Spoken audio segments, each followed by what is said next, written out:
өдрийн мэнд хүргье. За ингээд Ховд аймгийн химийн сорилт 5 буюу органик биш химийн сорилын тайлбарыг хүргэхэд бэлэн боллоо.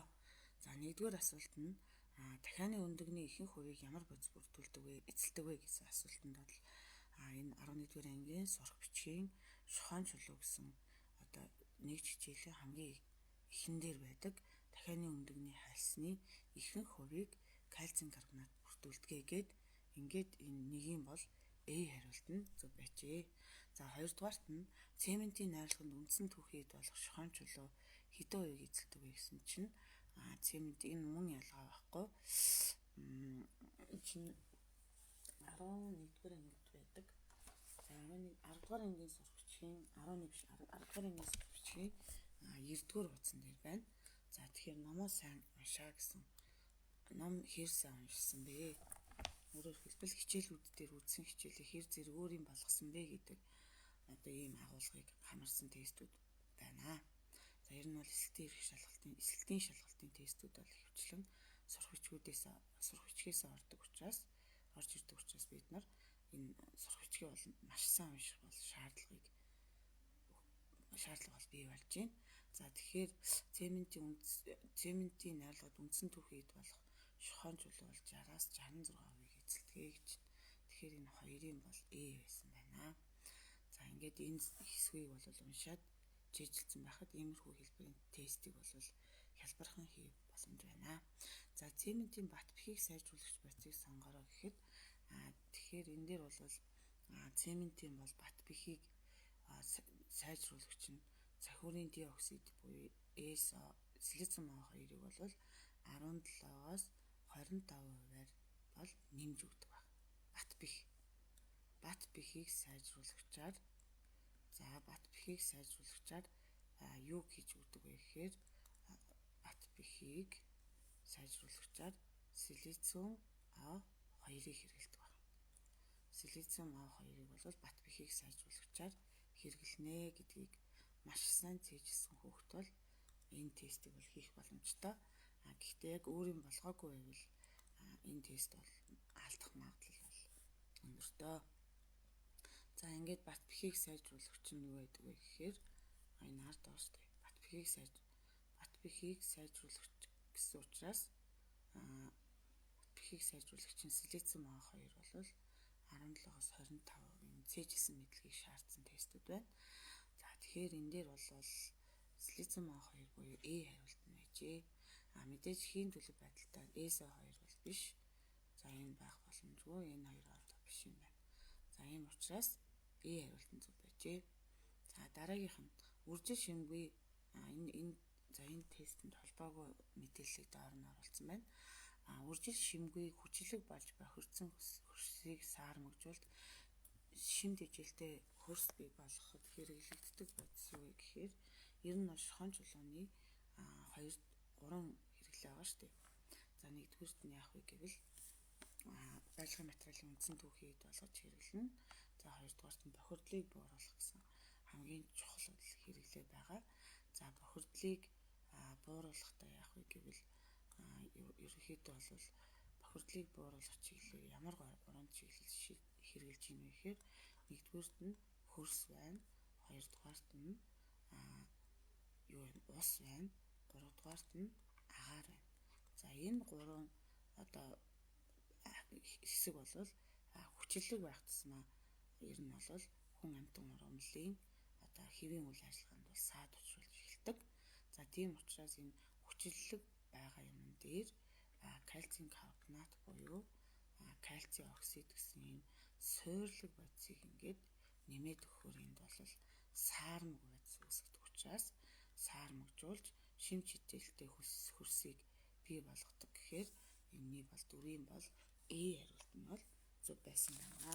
Яагаад гэвэл үржил шимгүй хүчлэг болоод ирэхээр ер нь бол байгаль орчинд сөрөг нөлөөтэй байд юм байна. Хөрс ус агаар нь. Тийм учраас энийг суйрлаг бодисоор бол саармагжуулах шаардлага бол үүсдэг юм байна. За дараагийн тест нь бромын хайлгацыг нь хасах 7 гинэ. За тэгэхээр энэ тестийг хийхдээ ингээ байгуулчвал илүү хялбар юм шиг санагддаг. За нэгдүгээрт нь бол энд бол хасах 7 градус. За энэ температурын утгаа авъя. дээд градус гэсэн мэгчтэй. За тэгээд энэ дээр бол 59 градус. За асгтолоод хайлна гэдэг бол хайлах гэдэг нь юу гэсэн үг вэ гэхээр бодис хатуу төлөвөөс шингэн төлөвч шилжихийг хэлж байгаа. За энэ 59 градусд буцлах гэж. Буцлах цэг нь юм байна.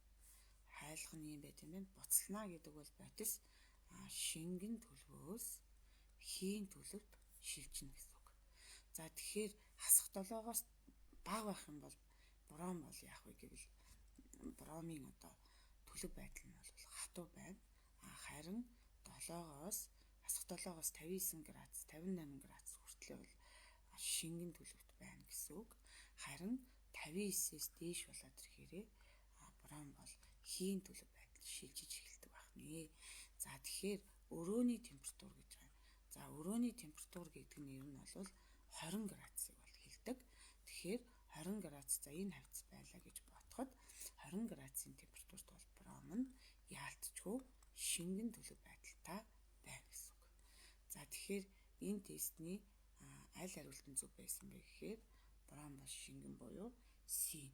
5-ын бол C хариулт нь зөв байжээ. За алмазын талаар аль мэдээлэл нь зөв бэ гэж.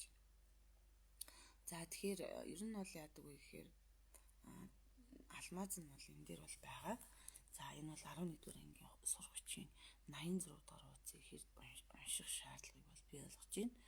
За тэгэхээр алмаз бол яадаг вэ гэхээр ковалент бол атомын тас дорн том молекулын бүтцтэй тий. С алмаз энэ байна шүү дээ.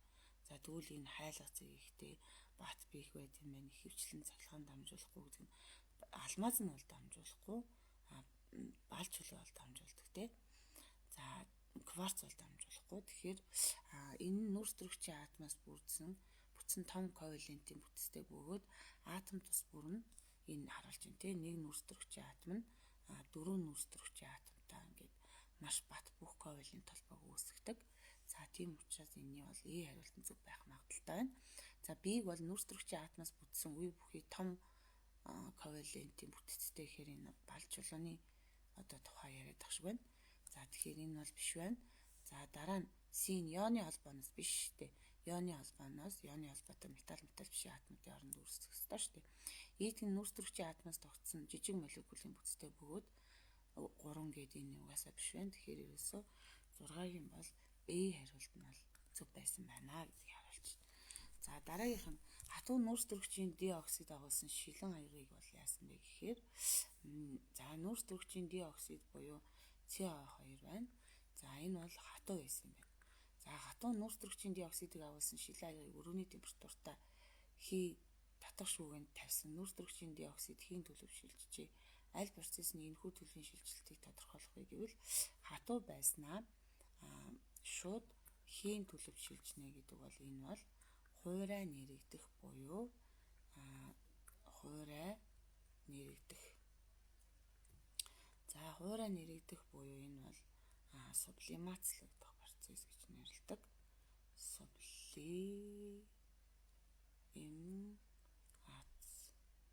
Сублимацийн процесс гэж бол нэрлэдэг. Тийм учраас хуурай нэрэгдэх буюу 7-гийн бол D хариулт нь зөв байсан байна. Яагаад гэвэл хуурай нэрэгддэг гэж байгаа учраас бодис хатуугаас шууд хийн төлөв шилжих учраас D хариулт нь нэгэн цагаан өнгийн бодисын 730 градус температур тайлдаг бөгөөд цахилгаан дамжуулах чанаргүй. 730 гэдэг бол харьцангуй өндөр температур. За харьцангуйгаар өндөр температур цахилгаан дамжуулдаггүй боловч усанд уусгахад цахилгаан дамжуулна. Энэ бодис ямаас тэгэхээр энэ ардаа энэ дээр бол ионы тас дорн тойрон бүтцтэй нийлүүд нь хатуу төлөвтэй цахилгаан дамжуулахгүй мөртлөө уусмал ба хайлмал байдалтай цахилгаан дамжуулдаг гэж байна. Шалтгаан нь юу вэ гэхээр нөгөө нэмэх хасах цэнэгтэй ион жишээлбэл натрийн хлорид бол натрийн нэмэх хлорийн хасах цэнэгтэй ионууд үүсгдэг гэсэн хайлуулаад шингэн төлөв шилжүүлэхэд ингэдэг байна. За тийм учраас энэ бол ионы тас дорн тойрон бүтцтэй гэдэг. Ерөөсөө ийм температур тайлдаг. Нэгдүгээрт нь энэ градус нь харьцангуйгаар өндөр байна. Хоёрдугаарт нь хайлдаг ба цахилгаан дамжуулдаггүй боловч хатуу байдалтай цахилгаан дамжуулдаггүй боловч усанд уусгахад цахилгаан дамжуулдаг гэж байгаа учраас Ерөөсө хоёр дахь төрхүүл түлхүүр нь энэ байна. Тэгэхээр D хариултан зөв байжээ. Агаарыг бохирдуулагч бүхрийн диоксидын талаар аль мэдээлэл нь буруу вэ гэж. За эсдэг нь болохоор ингэж байна. Каталитик хувиргагчийн тусламжтайгаар машины утаанаас ялгарах хийнээс бүхрийн диоксидыг зайлуулж болно гэж байна. Энэ бол боломжгүй юм. Яагаад гэвэл машины тэр юун дотор SO2 дээр тэнд чинь ер нь бол шухан чулуун нэмжаарч үйлдвэрийн яндангаас гардаг одоо SO2-ыг зайлуулахтай яадаг вэ гэхээр кальцийн карбонатыг нэмж өгдөг ялаа. Тэгэхээр энэ дээр нөгөө гипс үсээд тэрнээс болоод энэ одоо тэр машины янд нь чинь бөглөрөх эрсдэлтэй учраас энэ боломжгүй. За дараа нь боломжгүй энэ гэсэн үг. Тэгэхээр эсийн бол хариулт нь бол буруу мэдээллийг олгосон учраас энэ зөв байна. За бүхрийн диоксидыг кальцийн оксидтэй уруулд оруулснаар цахилгаан станцын утаанаас зайлуулж болдог. SO2 кальцийн карбонат чинь задраад кальцийн оксид үүсэж байгаа шүү дээ. За тэгэхээр энэ бол ерөөсөө B нь бол зөв байна. Гэхдээ буруу хариултыг олгосон учраас биш. Бүхрийн диоксид нь амьсгалын замын асуудал үүсгэж болдог зөв. Бүхрийн диоксид нь хүчлэг бороо үүсгдэг зөв. Бүхрийн диоксид агаарт байх хүлцэх хавууламж нь 24 цагийн дотор ийм байна гэд. Ингээд зөв байна. Тэгэхээр буруу хариулт нь бол хариулт нь зөв байжээ. Доорх мэдээллийн аль нь азот яагаад уруулын идэх муутайг хамгийн сайн тайлбарлаж байна вэ гэхээр азот бол дан байдалтай 2 атомоос тогтдог. За яагаад 2 атомоос тогтдог вэ гэхээр азот бол гадаад хавраандаа ослоогүй 3 электронтой. За тэгэхээр острогчоос бусад бүх элементүүд бол гадаад хавраандаа бол 8 электронтой болохыг эрмэлздэг электронтой болоод доктортой электронд бүтцийг үүсгэждэг учраас энэ дунд бол гурвалсан холбоо байдаг. За тэгэхээр энэ дээр бол нэг ширхэг гурвалсан холбоо байгаад тэгээд хоёр ширхэг гурвалсан холбооны нэгэн сигма байгаад хоёр нь пи холбоо байдаг тийм ээ. За тийм учраас маш хүчтэй азотын молекул дахь гурвалсан холбоо бол маш хүчтэй байдаг учраас энэ холбоо бол хамгийн хүчтэй холбоо шүү дээ. Маш хүчтэй холбоо байдаг учраас урлын идэх муутай өөрөөр хэлбэл энэ холбоог таслахад өндөр энерги зарцуулагддаг учраас урлын идэх муутай байдаг гэд ингээд 10-ын бол C хариулт нь зөв байжээ. За илүүдэл аммиакийн уусмал нэмэхэд аль бодис нь өнгөгүй уусмал үүсэх вэ гэж асуусан байна. За тэгэхээр аргентум холоорын цагаан өнгийн тунц чи яадаг вэ гэхээр NH3-ын уусмалтай оролт орохороо энэ султаа нь ордон шүү дээ. Концентрацтай бүр илүү сайн орно гэсэн үг.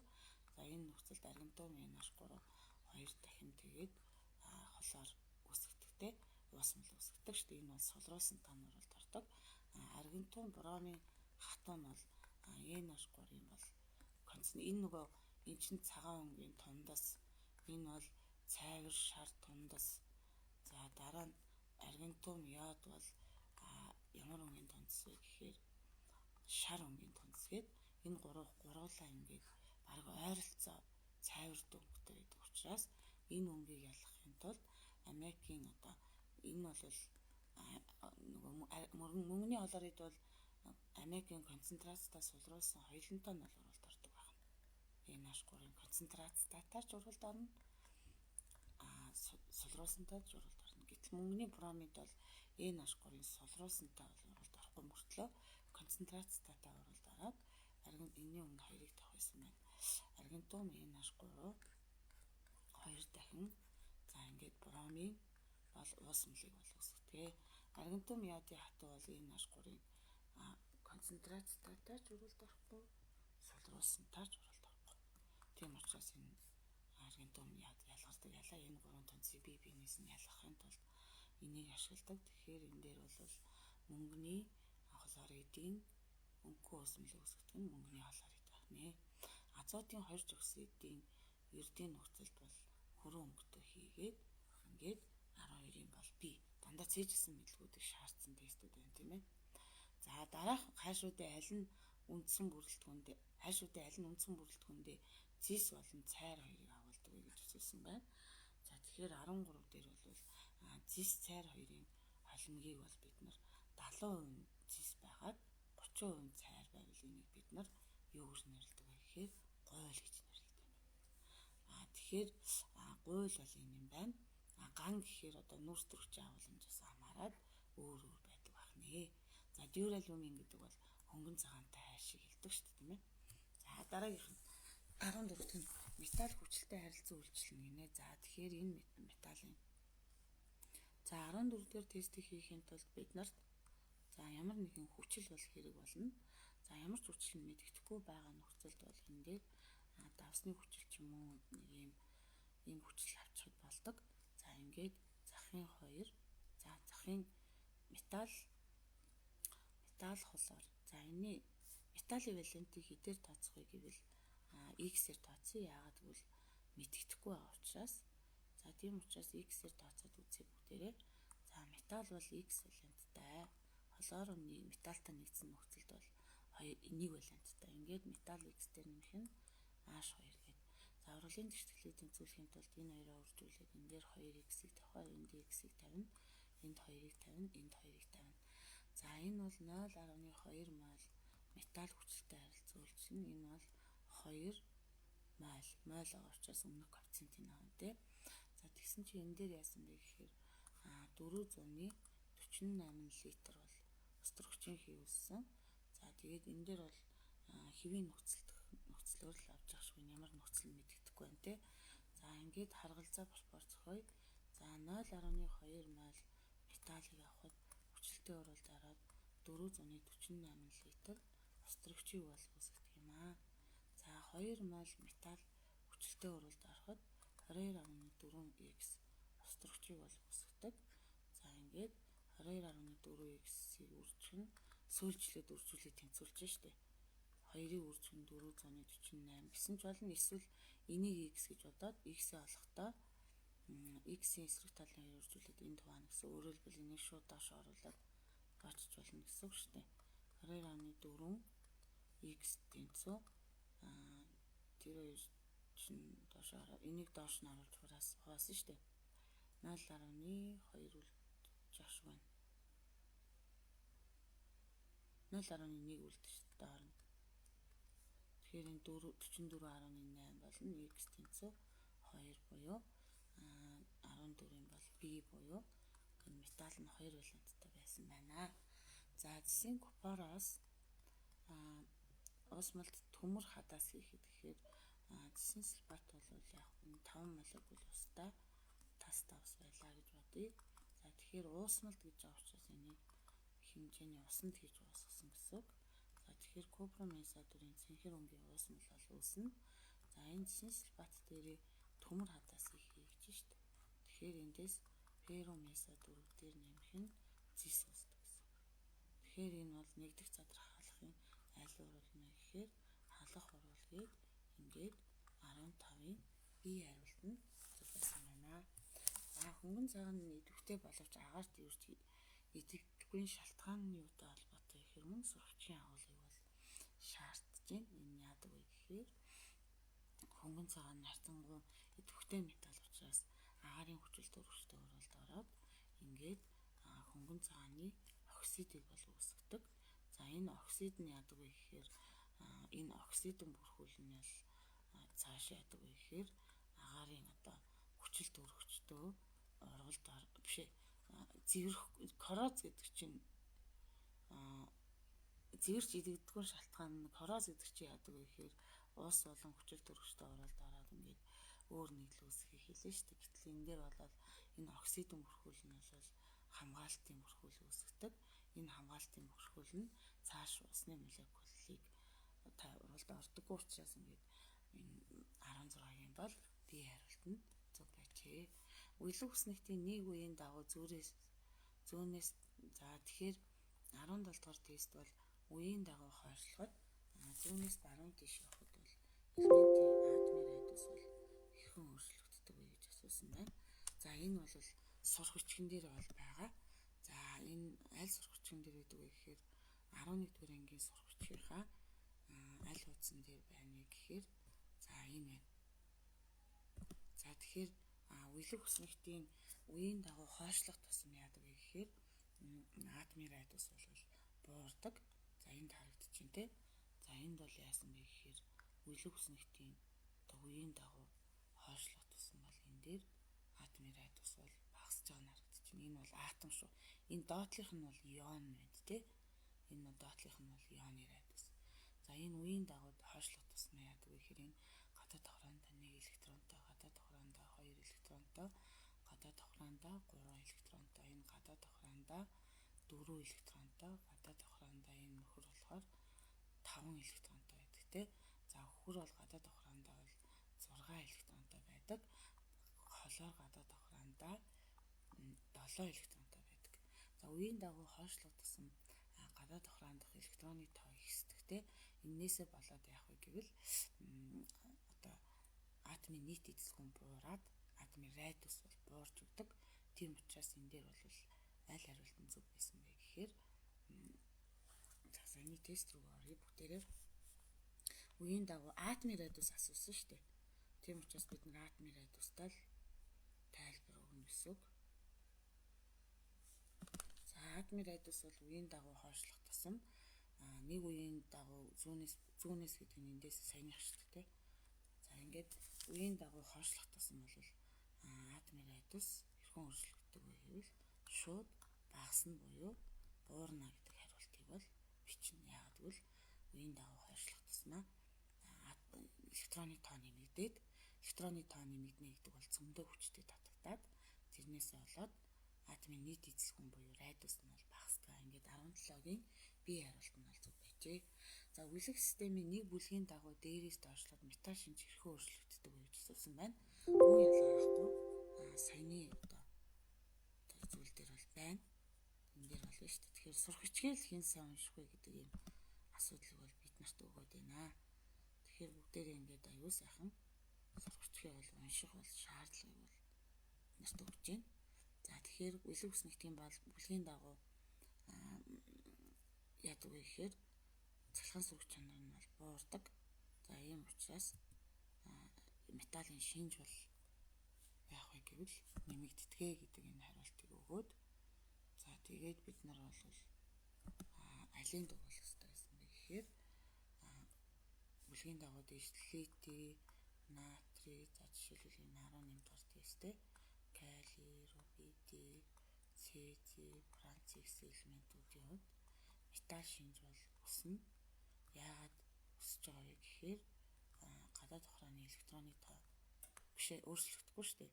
Давхраа нэмэгдчихээд зарцангуй цалхан сүрэг чанар буурч байгаа байхгүй бүлгийн дагуу доошлох тусмаа. За тийм учраас металл шинж хэрхэн өөрчлөгдөх вэ гэвэл хүчтэй болно буюу 18-ын бол C хариулт зөв байжээ. За 19-ний энэ үлгэх хандлагын тухай өгүүлбэрийг өгнө. 7 дугаар бүлгийн дагуу доош галлид ионы ангижруулагчийн хүч, галлины эсэлдүүлэгчийн хүч хэрхэн өөрчлөгдөх вэ гэдгийг яг нь шууд бол ихсэж багасна гэж хэлж болно. Гэхдээ энэ бол 11-р ангийн сургалтчдээр байдаг. За энэний алин дээр нь байдаг вэ гэхээр хамгийн артлын нөгөө хөхөр дээр байд. За энэ. За энийг л асуугаад байна биднээс. За галленууд бол яадаг вэ гэхээр электроныг авч ангижирч эсэлдүүлж болдог гэж юм те. За тэгээд ингээд электроныг яана. За энэ дээр бол яасан бэ гэхээр галлид ион нь бол электроныг авч энэ эсэлдүүлэгч болдог гэж шүү дээ. Эсэлдүүлэгч болно. Атомын цөмийн давхрааны тоо цөөн байхын хэрэг электроныг цөмдөө ойрхон байлгаж цөмөөс алхахлагдах нөлөө багасна.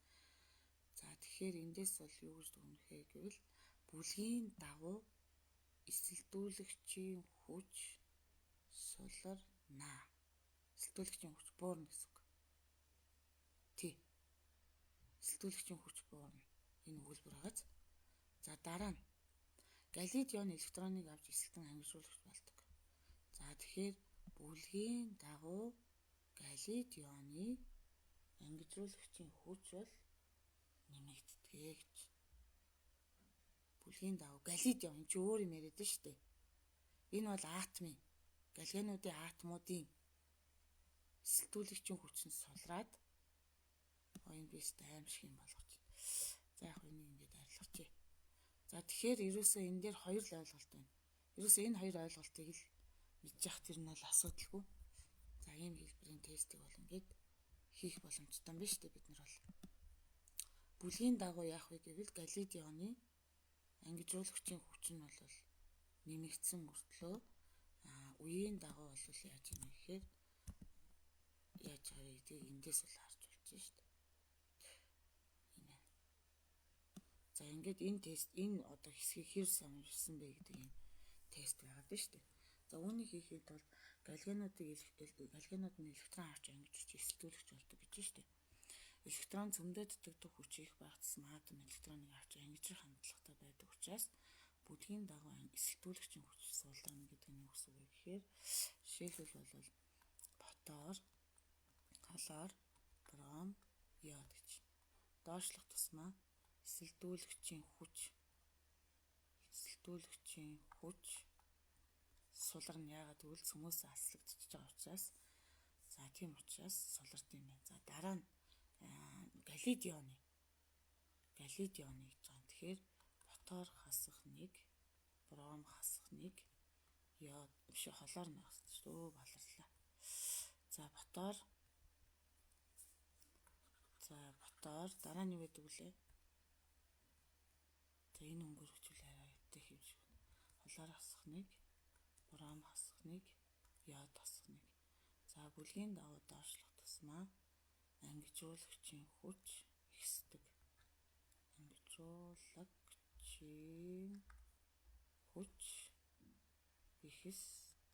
Эсрэгээр юм байна шүү.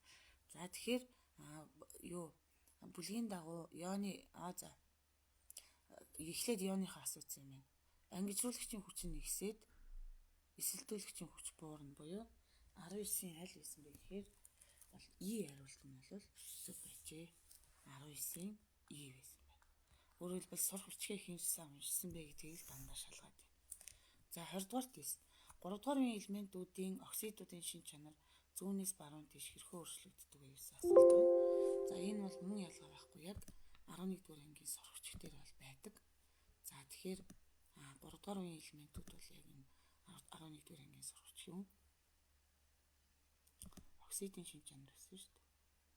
Оксидын шин чанар чи энд байгаа.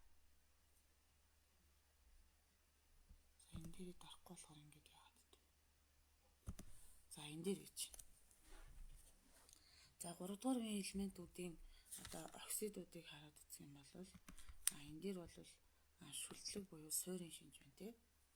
Энэ суурийн шинж энэ биш үү? Энэ биш үү? Энэ нартаа 3 дугаар үеийн элементүүд натрий, магний, хөнгөн цагаан, цахиур, фосфор эхлээд суурийн шинжтэй байна. Дараа нь хөнгөн цагааны оксид ампер шинжтэй хүчил суурийн аль альтай нуралд ордог шинж. Суурийн оксидын шинж нь бол зөвхөн хүчилтэй уралд ордог тий. Хүчлийн оксидын шинж бол яаж юм бэ гэхээр суурьтай уралд ордог тий.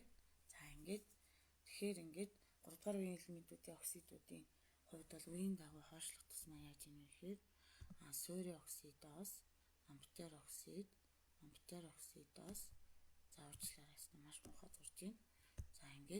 За хүчлийн оксидын шинж рүү хэлбэж байна. За тийм учраас саяны тест бол аль нь байсан бэ гэхээр 20 суурийн ампер хүчлийн буюу 20 бол аль нь байсан бэ гэхээр B хариулт нь зөв байж. За нэгэнт 21 дугаар тест ийш орсон байгаа учраас энийг нэмсээ хийчихье. Яндан доторх хөхрийн дөрвөн оксидыг бохирдсон утааг саармагжуулах зорилгоор явагддаг уруулыг сонгох гэхээр мөн ялгаа байхгүй. Сурах бичгээ хэр сайн уншсан бэ гэдэг л ийм л юм явагдаад байна. За тэгэхээр энэ яндан доторх утаатай урвал хаана гэдэг вэ гэхээр шохойн чулуу гэдэг энэ 10 дугаар ангийн сурах бичиг дээр байдаг. За шохойн чулууны үндсэн хоёр хэрэглээ байдаг те. За нэгдүгüүрт нь барилгын материалын үндсэн түүхийд болно. Хоёрдугаарт нь бохирдлыг бууруулах гэсэн энэ хоёр чиглэлээр бол үндсэндээ хэрэгэлдэгэ. За одоо яг энэ яндан доторх хөхрийн дөрвөн оксид бол бохирдсон утааг саармагжуулахад явагддаг уруул нь бол энэ байна. Кальцийн карбонат дээр юуг нэмсэн? SO2-ыг нэмээд O2-ыг нэмээд кальцийн SO4-ыг нэмэх нь CO2 гэдэг энэ уруулыг л асуугаад байна. Тэгэхээр энэ нь бол байнга орж ирдэг одоо хэсгүүд учраас бид нар бол энэ тестүүдийг бол цээжилсэн байхад бол асуудалгүй өөрөөр хэлбэл дандаа цээжилсэн мэдлэгийг шалгасан тестүүд л бол явагдаад байна. За жишээлбэл одоо би энэ дээр яаж бичиж болох хэрэгтэй байсан бэ гэхээр кальций CA3 дээр нэмэх нь SO2 нэмэх нь O2 тэнцүү кальций SO4 дээр нэмэх нь CA2 гэдэг энэ оруулыг л одоо цээжилсэн байхад бол ер нь бол асуудалгүй байсан байна. 21 болсон юм байсан байна. За 22 дахь нь нүүрс гэрчлийн хийг шохон усан дондор нэвтрүүлж кальцийн карбонат гаргадаг оруул яллаа гэж.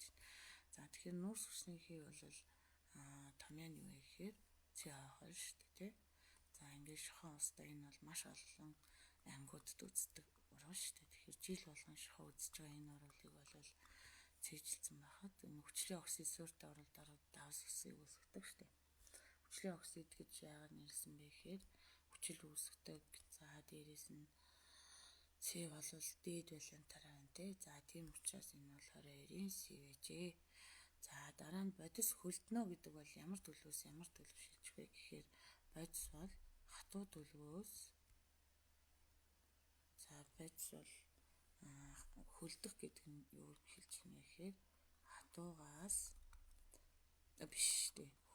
Хөлдөх үед гэсэн шүү дээ. Тэгэхээр шингэнээс хий юм байна. Шингэнээс хатуу юм байна. За шингэнээс хатууд шилжихийг бид нар хөлдөх гэж бол нэрлэдэг. За тэгэхээр жижиг хэсгүүд нь бол мэдээд эмэг цэгцтэй болно. Эмэг цэгцтэй болно. Цэгцгүй болно гэж авчирс энэ аяг биш байна. Жижиг хэсгүүдийн энерги авна. За бодис бол экзотерм байдаг те алдна. Ингээд энерги алддаг буюу 23-ийн бол бие хариулт нь бол зөв байсан байна. За энийг яг хуу тайлбар хийж бас болно л доо. За ус нь маш бага температурт хайлдаг. Харин магний оксид нь маш өндөр температурт хайлдаг. Ямар учраас магний оксид өндөр температурт хайлж ийн вэ гэхээр магний оксид бол нөгөө зуухны доторлогоонд ашигладаг тий. За тэгээд энэ бол металл элемент юм аа. Энэ бол металл биш элемент юм аа. За ингээд металл бишийн атомуудын хооронд бол маш хүчтэй ионы холбоо бол үүсдэг. За ионы холбоо нэмэх асгацын үүд хүчтэй таталцдаг учраас хайлах температур бол өндөр байдаг. За тийм учраас ионы макро ионы тас доромтор буюу 24-ийн бол хариулт нь бол зөв байжээ. Яагаад гэвэл макро ионы тас доромторын бүтцтэй учраас ингээд 24-ийн бол хариулт байжээ. За ижил маста дараах нитратын давсуудыг халаахад альнаас нь хамгийн их эсрэг хүнтэй хий алгарах вэ гэж шиний тайлбар наадчих. За яг хөө энэ дээр хийж үзье та бүгд. За тэгэхээр энэ бол дандаа 2 валенттай металлын нитратууд байна. За ингээ 2 валенттай металлын нитратуудыг дулааны температурын нэгсээ халаагаад дулааны задралд оруулахад 2 валенттай металлын оксид NO2 үүсгэн задардаг. За ингээд 2 4-ийг тавиад урлагийн тэгштэглээ бол тэнцвүүлнэ. За тэгвэл эндээс бол урлагийн тэгштэглүүдэд бичиж үзнэ. За нэгдүгээр А урлагийн тэгштгэл нь болно. Магний NO3 2-р бүлгийн металлын нитратуудыг халаад задлахад магний оксид дээр нэмэх нь NO2 нэмэх нь O2 гэдэг ийм бүтээгдэхүүн байцыг бол үүсгдэг. Мөн ялгаа байхгүй. Кальций NO3 2 дахин за кальций оксид за тэгээд 4 NO2 нэмэх нь O2. За сид нь стронций NO3 энэ А3 2 дахин за ингээд 2 стронций оксид дээр нэмэх нь 4 NO2 дээр нэмэх нь O2. За дээд нь барийн NO3 2 дахин дээр задлаа. Дулааны задралд орууллаа. Барийн оксид дээр нэмэх нь NO2 дээр нэмэх нь O2 бол үүсгдэг. За ингээд урлагийн тэгштэглээ сайхан тэнцвүүлчихнэ. За ийдхэн зэсийн нитрат купрум NO3 2 дахин задарлаа. За купрум оксид дээр нэмэх нь NO2 дээр нэмэх нь O2 үүснэ. За одоо эндээс харах юм бол ижил маста дараах нитратын давсуудыг халаахад альнаас нь хамгийн их ижил маста гэхээр за одоо энд 1 г ч гэдэг юм уу бүгднгийн за 1 г байлаа гэж бодъё. Бүгдээрээ 1 г байсан гэсэн үг. За альнаас нь хамгийн их эзлэх хүнтэй хий алгарах вэ гэхээр энд хий чи энд хий байна, энд хий шүү дээ. За тэгэхээр 5-ийн үржих нь хэвийн нөхцөл 22.4 Тэс x олно гэсэн үг шүү дээ. 5-ыг үржих нь 22.4. Тэгэхээр x олно. Энд 0-ын мас хэрэгтэй. Бүгд адилхан нитратууд байгаа учраас яг нэг үржих нь бодож болно. Тэгэхээр хугацаа их орох учраас ер нь бол за А дээр жишээлбэл бодож үзье л да хамаалах. За энэ дээр бол 1 грамм металлыг задлахад x литр одоо NO2 болон O2 бол ялгарч байна. Дараа нь тэр магний чи 24 дээр тэднийг нэмэхээр хэд байж юм бэлээ. За 14 дээр нэмэх нь 48 40. Тэгээд үржих нь 2. За дахиад үржих нь 2. За ингээд 248. 24 хэрэг үржүүлээд 48 тий. Тэгэхээр энэ масс за энэ 5-ыг үржих нь 22.4. X-ийг олохдоо энэ хоёрыг үржүүлэх энэ тухайн тий. Тэгэхээр энэ эцэлгүүнүүд нь бүгд адилхан байгаа. 5-ыг үржих нь 22.4, 5-ыг үржих нь 22.4, 5-ыг үржих нь 22.4 гэдэг бүгд ижилхэн эцэлгүүнтэй байлаа. За тэгээ x-ээ олохын тулд x-ийн эсрэг талын хоёрыг үржүүлээд энэ хоёрыг үржүүлээд энд байгаа шүү дээ. Тэгэхээр энд бага масстай байх тусмаа ялгарсан хийн эцэлгүүн их байна. Тэгэхээр өөрөлдвөл энэ металлынхаа молекулын массыг бодчихно. Энэ бол 24, энэ бол 40. Стронций чинь 87.6. Ой, баларлаа. За 87.6. Баарыг бол 137, зис бол 64. Хамгийн их нь бол хамгийн бага одоо юу н баар байсан байна. Хамгийн их нь бол 24. Ягаад гэвэл нэгийг нэг тоонд үржүүлээд энд л бага тоо байвал энэ тоо их гарна шүү дээ. Хувааж байгаа тоонд бага байвал их тоо гарна шүү дээ. Тэгэхээр 25-ийн E. Тэгэхээр энийг нэг сая ойлгож өгөхгүй байгаа бол ойлгохын тулд тус бүр дээр нь яг молекулын массыг олж байгаа л нийт молекулын массыг олж байгаад бодоод үзчих. Тэгэхээр ерөөсөө энэ металлын масс нь бага байх тусмаа ялгарсан эзэлгүүн нь бага байх юм байна гэдэг нь харагдана. За тэгэхээр 26-гийн бол C 25 юу? A байсан юм шүү. 25-ын бол A харилтан зүг байжээ.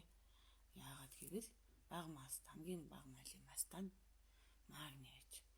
За азотын хоорондох энэ гурвалсан холбоог авч үзье. За энэ гурвалсан холбоо бол 1 сигма 2 нь пи холбоо байдаг. За тэгээд энэ металл бишээ атомууд нь ижилхэн байгаа учраас энэ ямар холбоотой вэ гэхээр ижил койл металл бишүүдийн хооронд байвал энэ бол туйлгүй койлын холбоотой юм байна. За ингээд энэ туйлгүй койлын холбоотой учраас энэ зөв 1 сигма 2 пи гэдэг нь зөв. Тэгээд 1/4-тэй хариулт C хариултан зөв байжээ. За 1 м куб агаараас хичнээн хэмжээний азот гаргаа авч болох вэ гэж. За тэгэхээр 27 бол юу гэж 27 бол ингэсэн гинэ. 1 м куб агаараас хичнээн эзэлгүүн азот гаргаа авч болох вэ гэж. За тэгэхээр агаар гэдэг бол ерөөсөө 78% нь бол эзэлгүүний агаарын эзэлгүүний 78% бол азот эзэлдэг. За 21 орчим хувийг бол хүчил дүүргэж. За 1% орчмыг бол нүүрс хүчлийн хий, нэрт хий гэсэн ийм бусад хийнүүд бол бүрдүүлдэг. За тэгэхээр 1 м куб агаар чинь нийтдээ 100% юм аа. Энэний чинь 78% нь азот гэдэг шүү дээ. Тэгэхээр эн чинь 0.78 м куб бол азот юм гэсэн 1 м куб бичээ. Тэгээ энэ метр куба дециметр куб руу шилжүүлнэ. 1 м куб нь 1000 дециметр кубтай тэнцвэр байт юм бол 0.78 дециметр куб нь баггүй би буруу шилжүүлж шүү. 1 дециметр биш ээ. 1 м куб нь за эсвэл пропорцийн аргаар зохиосон ч болно. Шилжүүлэгч фактораар зохиосон ч болно. Аль нь ч болно.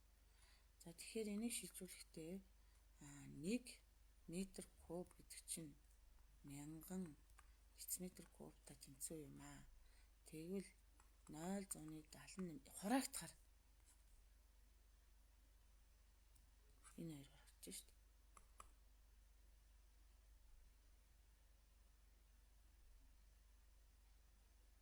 За яж тэгвэл эсвэл ингээ пропорцийн аргаараа л зохио. Тэгвэл арай үлцэтэй байж магадгүй юм байна.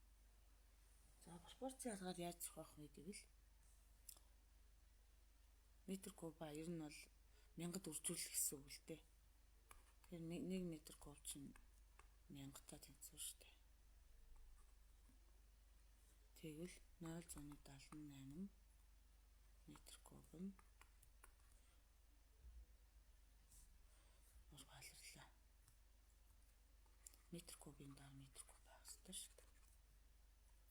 За ишиг орлуулж үзье. За ингээд x тэнцүү 780 метр куб боллоо. Дециметр куб боллоо. За тэгэхээр энийг моль руу азот толлоо шүү дээ.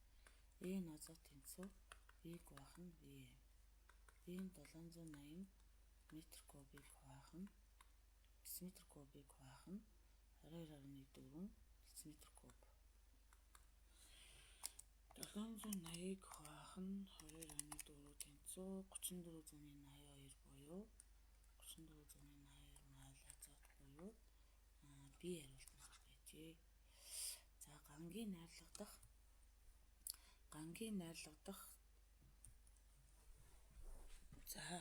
найрлагдах нүүрстөрөгчийн агуулга хэсгэд гангийн шинж чанарт ямар өөрчлөлт ордог вэ гэхээр ган нь бол яадаг вэ гэхээр төмөр болон нүүрстөрөгчийн хайр шимаа гэж багхгүй ган. За нүүрстөрөгчийн хэмжээ нэмэгдэх тусмаа төмрийн атомын цас дорн тордох улсэлтийг саатуулж материалыг илүү хатуу болгодог.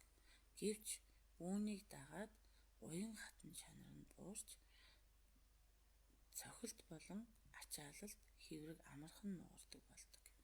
Ийм учраас хатуулагч чанар нь нэмэгдсэн мөртлөө хэврэг болдог гэд үцэг нь тэгэхээр аль хариултан зөв байсан бэ гэхээр хатуулагч чанар нэмэгдэж хэврэг болно гэсэн 28-ын бол B хариултан зөв байжээ.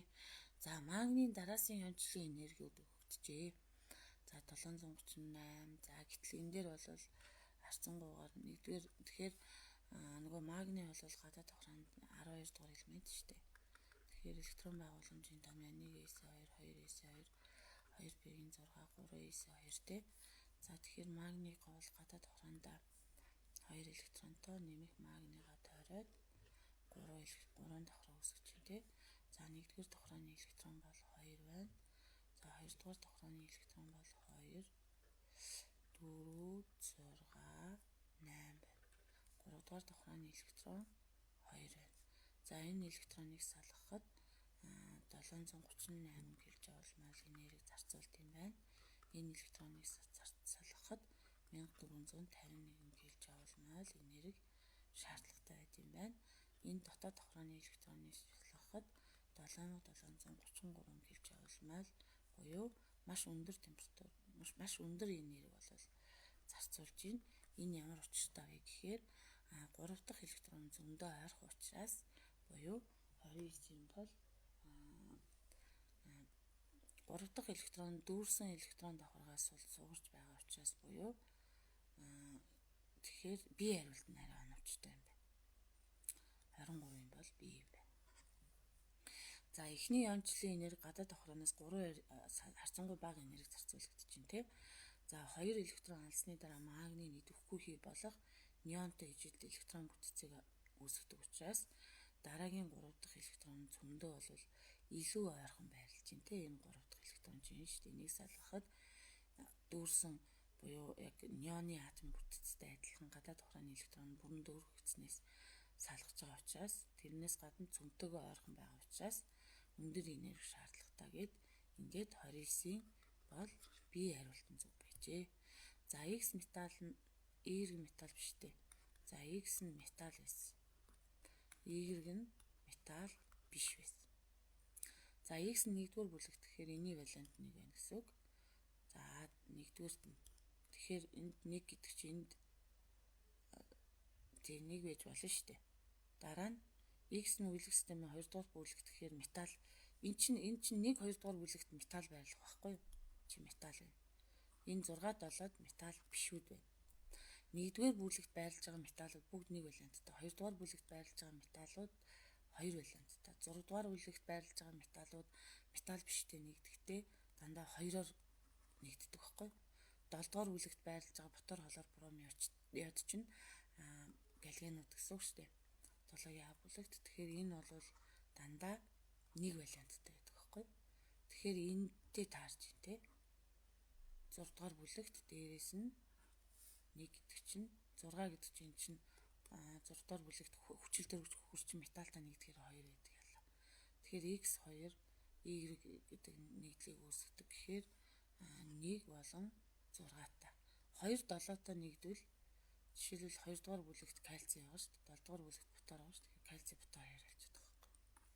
Тэгэхээр энэ бол биш гэсэн. Тэгэхээр аль хариулт нь 1 3 буюу D хариулт 30 бол D хариулт нь зөв байжээ. За хэдэн минут амарч жагаад тэгж жагаад дахиад бичлэгээ үзээрэй.